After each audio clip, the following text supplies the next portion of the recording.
Here's how to use the Facebook Director Tools page.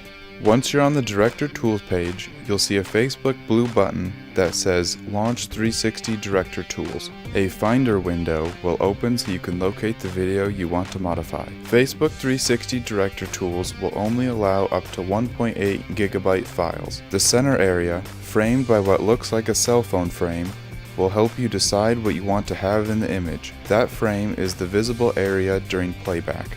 You can move a screen to the action you would like to feature by pausing at the selected time, using the hand tool to rotate your screen and clicking the Set Guide Point button. If you select a point without pausing, the video will automatically pause for you and give a check mark at the bottom of the screen to approve the guide point selection. As you set your guide points, you will see each one populate the bar at the bottom of the screen. To the right of the play bar under the screen, you will see three icons: the sound icon, a pair of headphones, and a gear. The top three settings are projection settings. The bottom three are for 2D and 3D. The 360Penguin shoots in what is known as equirectangular and in mono. The headphone icon is where you can detect if the video was shot with Audio 360.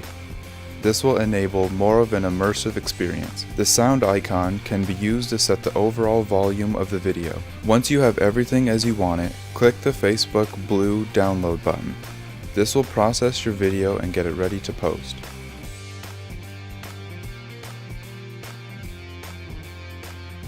A nice benefit of the Facebook 360 Director Tools is, once you download the file, your video can be played in the VLC media player as a regular 360 video. Once your video is downloaded, upload it to your Facebook newsfeed and all the guide points will play in the video. You can now share it with the world.